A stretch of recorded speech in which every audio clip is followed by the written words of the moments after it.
오늘 소개해드릴 사연은 정말 충격적입니다. 한 남편이 명절 전날 밤 안방 화장실에서 우연히 들은 소리 하나로 인생이 완전히 뒤바뀌게 됩니다. 그 소리는 다름 아닌 윗집에서 들려온 자신의 아내 목소리였습니다. 분명히 친정에 가 있어야 할 아내가 왜 윗집에서 낯선 남자와 함께 있었을까요? 그것도 명절 당일에 말이죠. 이 남편은 어떻게 대응했을까요?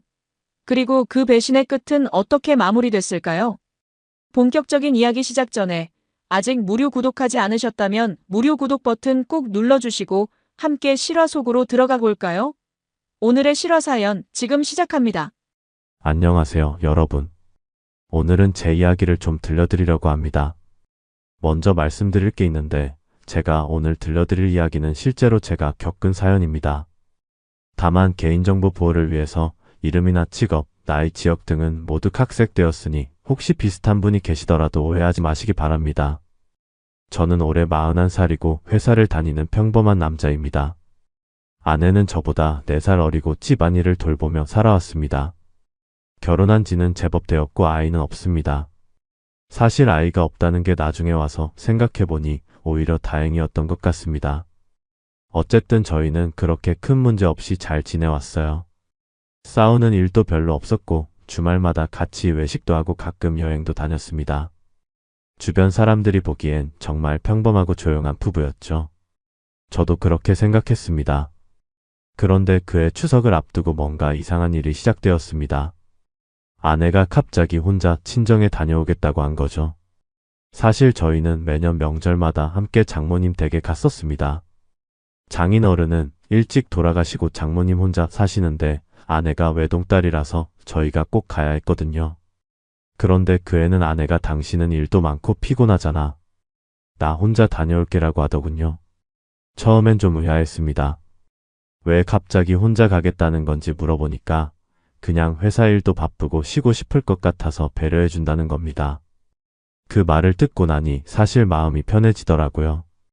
명절 때마다 장거리 운전하고 이것저것 신경 쓰는 게 솔직히 좀 부담이었거든요. 그래서 저는 별 생각 없이 그래 푹 쉬다 와. 장모님께 안부 전해드리고라고 말했습니다. 아내는 환하게 웃으며 고맙다고 했습니다. 그렇게 명절 전날 오후 아내는 큰 가방을 들고 집을 나섰습니다. 연휴 끝나면 바로 올게. 혼자 잘 먹고 지내하며 현관문을 닫았습니다. 저는 그날 저녁 배달 음식 시켜 먹으면서 영화나 보면서 쉬어야겠다고 생각했습니다. 오랜만에 혼자 있는 시간이 주어진 거니까요. 그날 밤까지만 해도 모든 게 평범했습니다. 그날 밤 11시쯤 됐을 겁니다. 저는 맥주 한 캔을 마시고 화장실에 가려고 안방으로 들어갔습니다. 화장실 문을 열고 불을 켰는데 평소엔 들리지 않던 소리가 위에서 났습니다. 처음엔 그냥 윗집에서 물 쓰는 소리인 줄 알았습니다. 배수관 소리 같기도 하고 뭔가 드드득거리는 소리 같기도 했죠. 근데 가만히 서서 귀 기울이니까 그게 단순한 물소리가 아니었습니다. 사람 목소리가 섞여 있었어요. 윗집은 혼자 사는 남자가 사는 걸로 알고 있었는데 여자 목소리가 들렸습니다. 그냥 텔레비전 소리인가 싶어서 별 생각 없이 볼일을 보려고 했는데 갑자기 웃음소리가 났습니다. 낄낄 대는 여자 웃음소리였습니다. 그리고 남자 목소리도 들렸습니다. 조심해, 소리 나, 괜찮아, 안 들려. 저는 그 순간 멈췄습니다. 뭔가 이상했습니다. 윗집은 보험 설계사로 일하는 30대 후반 남자가 혼자 사는 걸로 알고 있었거든요. 몇 달 전에 엘리베이터에서 마주쳤을 때 가볍게 인사 나눈 적이 있었습니다. 근데 왜 갑자기 여자가 있는 거죠? 여자친구가 생긴 건가 싶었습니다. 그런데 이상하게 신경이 쓰였습니다. 그 여자 목소리가 묘하게 익숙한 느낌이었거든요. 저는 화장실 천장 쪽으로 귀를 기울였습니다. 소리가 더 선명하게 들렸습니다. 남자의 거친 숨소리, 그리고 여자의 짧은 신음 같은 소리. 거기 말고 더 오른쪽 순간 온몸에 소름이 돋았습니다. 그 목소리는 분명히 제 아내 목소리였습니다. 아니, 그럴 리가 없습니다. 아내는 지금 친정에 있는데 어떻게 윗집에서 목소리가 들릴 수가 있죠? 저는 혹시 제가 잘못 들은 건 아닌가 싶어서 다시 귀를 기울였습니다. 조용히 해, 아래층 들리면 어떻게, 이번엔 확실했습니다. 그건 제 아내 유진의 목소리가 맞았습니다. 결혼한 지 그렇게 오래 살았는데 아내 목소리를 못 알아들을 리가 없죠. 남자가 웃으며 말했습니다. 괜찮아, 안 들려. 그래도 스릴 있잖아. 저는 그 자리에 얼어붙었습니다. 도대체 무슨 일이 일어나고 있는 겁니까? 아내는 지금 친정에 있어야 하는데 왜 윗집에서 목소리가 들리는 거죠? 그것도 낯선 남자와 함께요. 심장이 미친 듯이 뛰었습니다. 손이 떨렸습니다. 저는 휴대폰을 꺼내서 녹음 기능을 켰습니다. 손이 덜덜 떨려서 버튼을 누르는 것도 힘들었지만 일단 증거를 남겨야 한다고 생각했습니다. 몇 분간 녹음을 하고 나서 저는 조심스럽게 화장실을 나왔습니다. 거실로 나와서 소파에 주저앉았습니다. 도대체 이게 무슨 상황입니까? 제 아내가 지금 윗집 남자와 바람을 피우고 있다는 말입니까? 그것도 친정 간다고 거짓말하고서요? 말도 안 됩니다. 믿을 수가 없었습니다. 저는 그날 밤 한숨도 못 잤습니다. 소파에 앉아서 천장만 바라봤습니다. 윗집에서는 1시간쯤 지나자 조용해졌습니다. 불 꺼지는 희미한 인기척도 느껴졌습니다. 아마 잠든 모양이었습니다. 저는 미칠 것 같았습니다. 제 아내가 바로 윗집에서 다른 남자와 자고 있다니요. 새벽 5시쯤 되자 희미하게 날이 밝기 시작했습니다. 저는 다시 안방 화장실로 들어갔습니다. 조용했습니다. 아무 소리도 들리지 않았습니다. 저는 거실로 나와서 아내한테 전화를 걸어볼까 고민했습니다. 하지만 지금 전화하면 들킬 수도 있다는 생각이 들었습니다. 일단 더 지켜봐야겠다고 판단했습니다. 저는 관리실에 전화를 걸었습니다. 여보세요. 2층에 사는 최도윤인데요. 어제 저녁에 엘리베이터 CCTV 영상 좀 확인할 수 있을까요? 무슨 일이신데요? 집에 물건이 좀 없어져서 혹시 누가 드나들었나 확인하고 싶어서요. 관리실 직원은 잠시 망설이더니 아침에 관리실로 오면 보여주겠다고 했습니다. 저는 씻고 옷을 갈아입은 뒤 관리실로 내려갔습니다. 관리실 직원이 컴퓨터 화면을 보여줬습니다. 어제 저녁 시간대 영상을 빨리 감기로 돌렸습니다.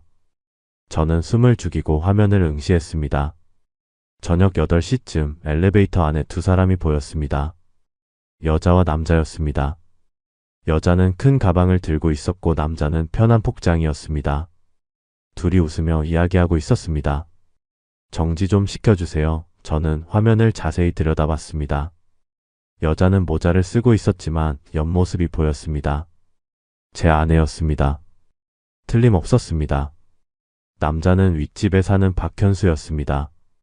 엘리베이터가 3층에 멈췄고 둘이 함께 내렸습니다. 계속 돌려주세요. 저는 최대한 침착하게 말했습니다. 그 뒤로는 아무도 그 층을 오가지 않았습니다. 새벽 5시까지 영상을 다 확인했지만 아내가 나가는 모습은 없었습니다. 그 말은 아내가 아직도 윗집에 있다는 뜻이었습니다. 영상 파일 좀 보내주실 수 있을까요?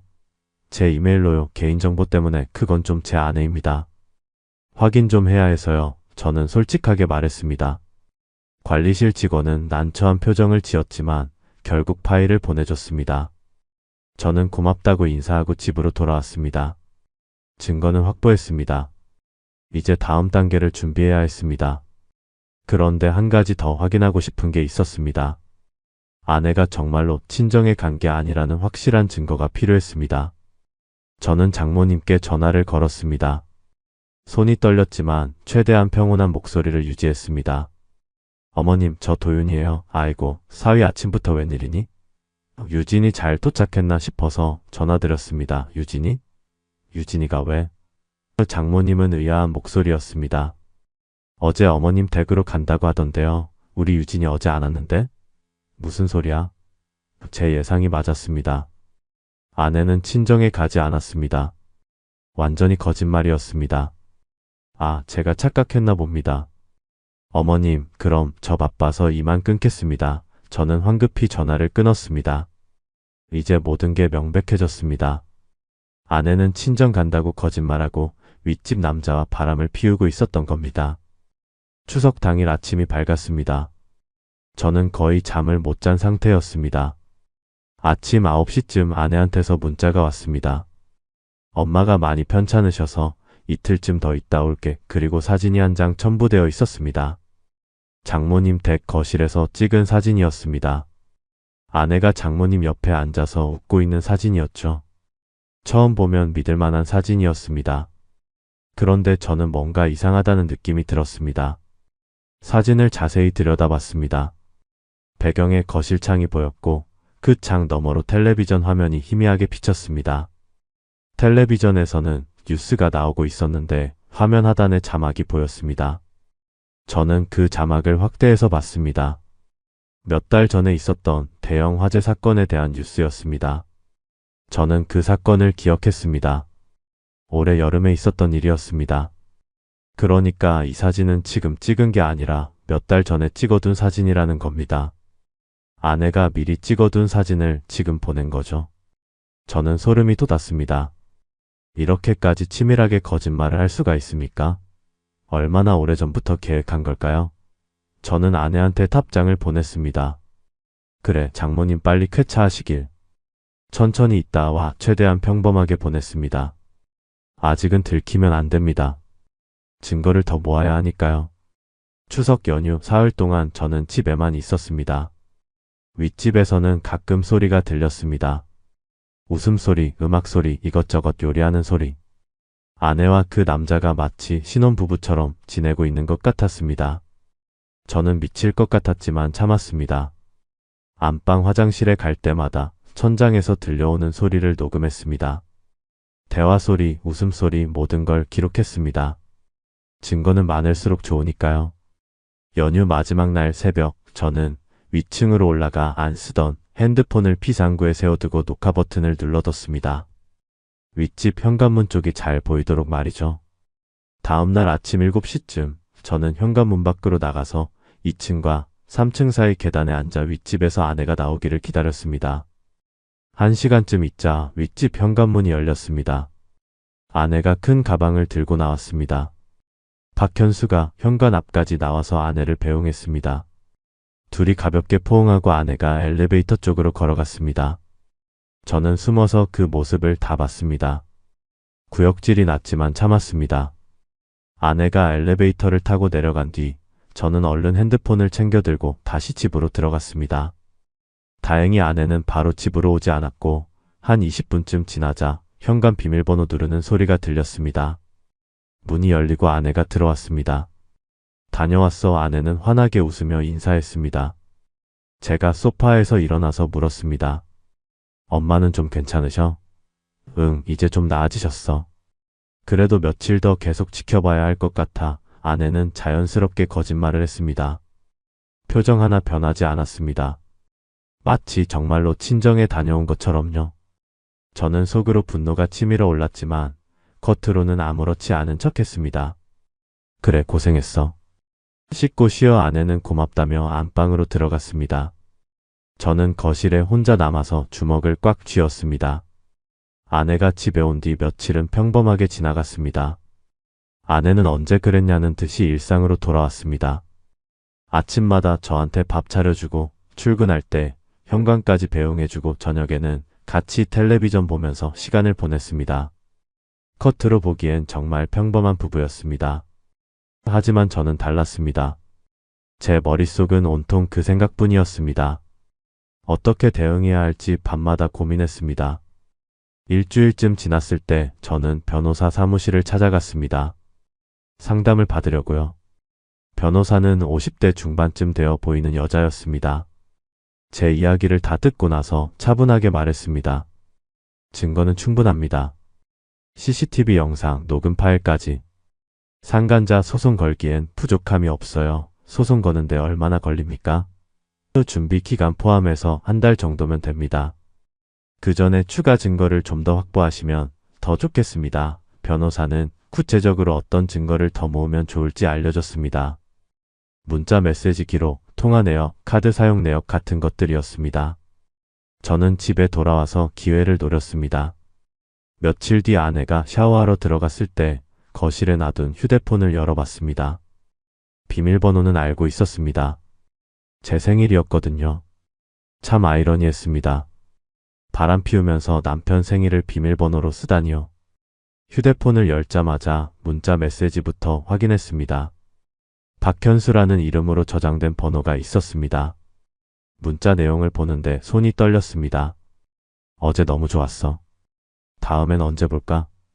다음 주쯤 남편 출장 간대. 그때 갈게. 기대된다. 이번엔 좀 더 조심해야겠네. 걱정 마. 문자를 읽는데 구역질이 났습니다. 어떻게 이럴 수가 있습니까? 저는 재빨리 문자 내용을 제 휴대폰으로 사진 찍어서 저장했습니다. 통화 기록도 확인했습니다. 박현수와 거의 매일 통화했더군요. 길게는 1시간씩도 통화했습니다. 문자 대화 내용을 더 스크롤해서 올라가 봤습니다. 몇 달 전 대화들이 나왔습니다. 처음 시작한 시기를 가늠할 수 있었습니다. 올해 여름쯤부터였습니다. 그러니까 넉 달 정도 됐다는 겁니다. 저는 휴대폰 갤러리도 확인했습니다. 몇 장의 사진이 눈에 띄었습니다. 모텔로 보이는 곳에서 찍은 셀카였습니다. 아내와 박현수가 함께 찍은 사진들이었습니다. 역겨웠지만 일단 증거니까 다 사진으로 찍어뒀습니다. 카드 사용 내역은 인터넷 뱅킹 앱에서 확인할 수 있었습니다. 모텔, 호텔, 레스토랑. 제가 모르는 곳들이 잔뜩 찍혀 있었습니다. 모두 제가 회사에 있던 시간대였습니다. 이 사람들은 제가 일하는 동안 만나서 불륜을 저질렀던 겁니다. 샤워 소리가 멈췄습니다. 저는 재빨리 휴대폰을 원래 자리에 두고 소파에 앉았습니다. 아내가 수건으로 머리를 감싸고 나왔습니다. 뭐해? 그냥 뉴스 보고 있어. 저는 최대한 자연스럽게 대답했습니다. 아내는 의심하는 기색 없이 안방으로 들어갔습니다. 증거는 충분했습니다. 이제 결정을 내려야 했습니다. 그런데 한 가지 더 확인하고 싶은 게 있었습니다. 이 두 사람이 정확히 언제 만나는지 패턴을 파악하고 싶었습니다. 다음 주 저는 일부러 출장 간다고 거짓말을 했습니다. 여보, 다음 주 화요일부터 이틀 출장 가야 할 것 같아. 월요일 저녁 저는 아내한테 말했습니다. 아내의 눈빛이 미묘하게 변했습니다. 기대감 같은 게 스쳐 지나갔습니다. 어디로 가는데? 부산 쪽으로. 거래처 미팅이 있어서 그럼 수요일에 돌아오는 거야? 응, 수요일 저녁쯤 들어올 것 같아. 아내는 고개를 끄덕였습니다. 표정은 침착했지만 저는 알 수 있었습니다. 아내가 속으로 계산하고 있다는 걸요. 화요일 아침 저는 출근하는 척하고 집을 나갔습니다. 큰 가방까지 들고 나가서 진짜 출장 가는 것처럼 연출했습니다. 하지만 저는 회사 근처 숙박업소에 방을 잡아놨습니다. 거기서 대기하면서 집 상황을 지켜볼 계획이었습니다. 아침 10시쯤 아내한테서 문자가 왔습니다. 잘 도착했어? 응, 지금 거래처 가는 중. 저는 답장을 보내고 휴대폰을 내려놨습니다. 1시간쯤 지나자 아내한테서 전화가 왔습니다. 제가 정말 부산에 있는지 확인하는 전화였습니다. 지금 뭐해? 회의 중이야. 왜? 아니, 그냥. 점심은 먹었어? 아직. 회의 끝나고 먹으려고 그래. 잘 다녀와. 아내는 안심한 듯 전화를 끊었습니다. 저는 오후 2시쯤 집으로 돌아갔습니다. 조심스럽게 현관 비밀번호를 눌렀습니다. 문을 열고 들어가는데 집은 조용했습니다. 거실엔 아무도 없었습니다. 저는 숨을 죽이고 안으로 들어갔습니다. 그때 천장에서 소리가 들렸습니다. 윗집에서 들려오는 소리였습니다. 여자의 웃음소리, 남자의 목소리. 제 예상이 맞았습니다. 아내는 지금 윗집에 있었습니다. 저는 안방 화장실로 들어갔습니다. 천장에 귀를 기울였습니다. 명확하게 들렸습니다. 남편은 내일 저녁에 들어온다며? 응, 그러니까 오늘 실컷 놀아도 돼. 좋아. 저녁도 여기서 먹자. 저는 다시 휴대폰으로 녹음을 시작했습니다. 이번엔 더 명확한 대화 내용을 녹음할 수 있었습니다. 1시간쯤 녹음하고 나서 저는 조용히 집을 나왔습니다. 다시 숙박업소로 돌아갔습니다. 이제 마지막 준비를 할 시간이었습니다. 저는 변호사한테 연락했습니다. 추가 증거 확보했습니다. 이제 진행하시죠. 알겠습니다. 서류 준비해서 연락드리겠습니다. 수요일 저녁 저는 진짜로 집으로 돌아왔습니다. 현관문을 열고 들어가니 아내가 거실에서 텔레비전을 보고 있었습니다. 다녀왔어? 응, 잘 있었어? 응. 출장은 어땠어? 괜찮았어. 피곤한 저는 짐을 내려놓고 소파에 앉았습니다. 아내가 물을 가져다 줬습니다. 겉으로는 평범한 부부의 모습이었습니다. 하지만 며칠 뒤면 모든 게 무너질 거라는 걸 저만 알고 있었습니다. 일주일 뒤 변호사한테서 연락이 왔습니다. 서류 준비 다 됐습니다. 이제 결정하시면 됩니다. 저는 잠시 고민했습니다. 정말 이렇게 끝내야 하나? 혹시 아내한테 한 번 더 기회를 줘야 하나? 하지만 아내의 거짓말이 떠올랐습니다. 명절에 친정 간다고 속이고 윗집에서 바람을 피웠던 일, 제가 출장 간 사이에 또다시 만났던 일. 모든 게 계획적이었습니다. 용서할 수 없었습니다. 진행하세요. 저는 변호사에게 말했습니다. 월요일 아침 아내가 장을 보러 나간 사이에 택배가 왔습니다. 내용 증명이었습니다.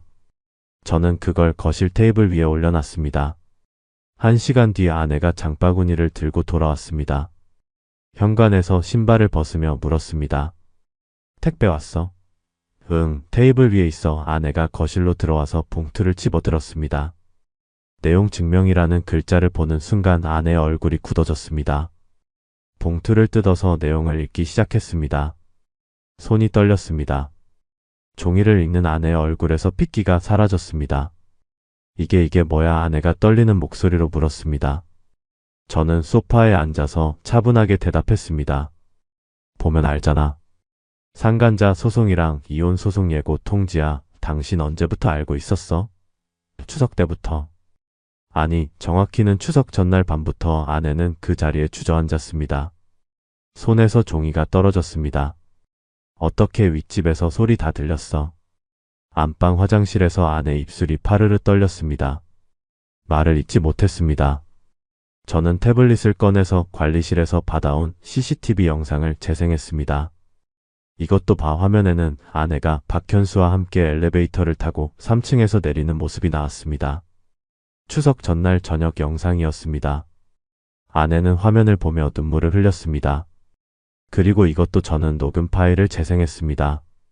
안방 화장실에서 녹음한 그 소리였습니다. 조용히 해. 아래층 들리면 어떻게 괜찮아. 안 들린다니까. 그래도 스릴 있잖아. 스피커에서 흘러나오는 아내 목소리를 듣는 아내의 표정은 말로 표현할 수 없었습니다. 완전히 무너진 얼굴이었습니다. 그리고 이것도 있어. 저는 휴대폰에 저장해둔 문자 메시지 사진들을 보여줬습니다. 박현수와 주고받은 문자들, 모텔에서 찍은 사진들, 카드 사용 내역까지. 모든 증거를 다 보여줬습니다. 아내는 그냥 울기만 했습니다. 변명조차 하지 못했습니다. 저는 냉정하게 말을 이었습니다. 얼마나 오래된 거야? 아내가 흐느끼며 대답했습니다. 여름부터 넉 달쯤. 어떻게 시작된 거야? 그 사람이 윗집으로 이사오고 얼마 안 됐을 때 보험 리모델링 상담한다고 하다가 그때 커피 한잔 하면서 이야기하다가 그냥 그렇게 됐어. 그냥 그렇게? 결혼한 사람이 어떻게 그냥 그렇게 될 수가 있어? 아내는 대답하지 못했습니다. 그냥 울기만 했습니다. 저는 더 이상 참을 수가 없었습니다. 추석 때는 왜 거짓말했어? 친정 간다고 하고 윗집에서 뭐 한 거야? 미안해. 정말 미안해. 미안하다고? 그게 끝이야? 넉 달 동안 바람 피우고 미안하다고 하면 다야? 저는 소리를 질렀습니다. 결혼하고 처음으로 아내한테 소리를 지른 것 같습니다. 아내는 계속 울면서 용서를 빌었습니다. 하지만 저는 더 이상 듣고 싶지 않았습니다. 오늘 당장 집 나가. 변호사 통해서 연락할 거야. 제발 한 번만 용서해줘. 용서? 넉 달 동안 거짓말하고 바람 피운 사람을 어떻게 용서해? 아내가 제 앞에 무릎을 꿇었습니다. 손을 붙잡으려고 했습니다. 저는 손을 뿌리쳤습니다. 당신 부모님한테도 이미 다 말했어. 장모님한테 전화해서 당신 추석 때 안 갔다는 것도 확인했고 아내의 얼굴이 더 하얗게 변했습니다. 엄마한테도? 응. 그러니까 친정 가봤자 소용없어. 짐 싸. 저는 냉정하게 말했습니다. 아내는 한참을 울다가 결국 일어났습니다. 안방으로 들어가서 짐을 쌌습니다. 1시간쯤 지나자 큰 가방 하나를 들고 나왔습니다.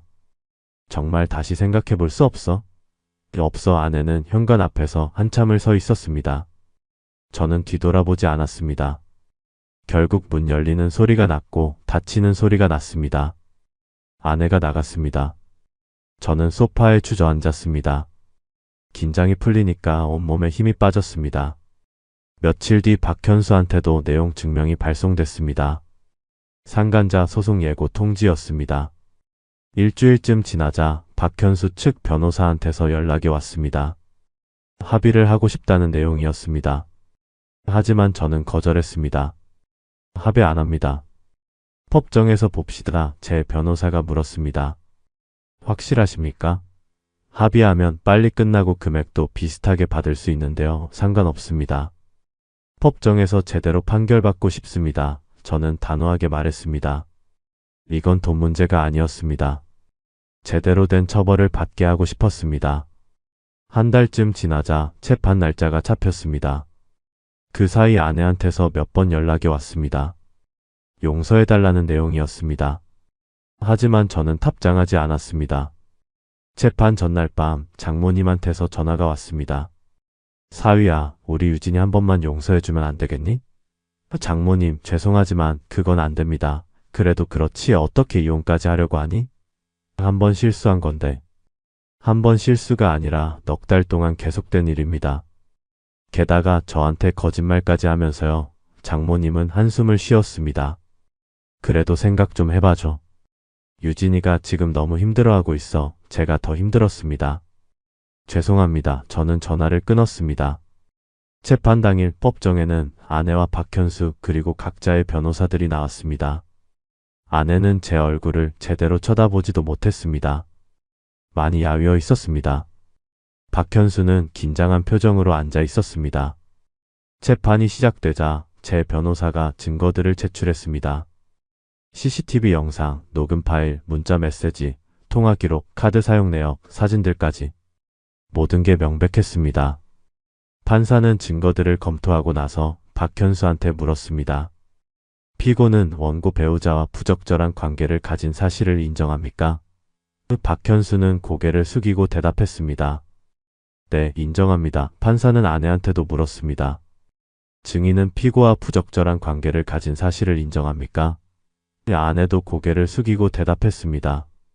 네, 인정합니다. 판사가 추가로 물었습니다. 명절에 친정 간다고 거짓말하고 상간관계를 가진 것도 사실입니까? 아내는 울먹이며 대답했습니다. 네, 사실입니다. 재판은 생각보다 빨리 끝났습니다. 증거가 명백하고 당사자들이 모두 인정했으니까요.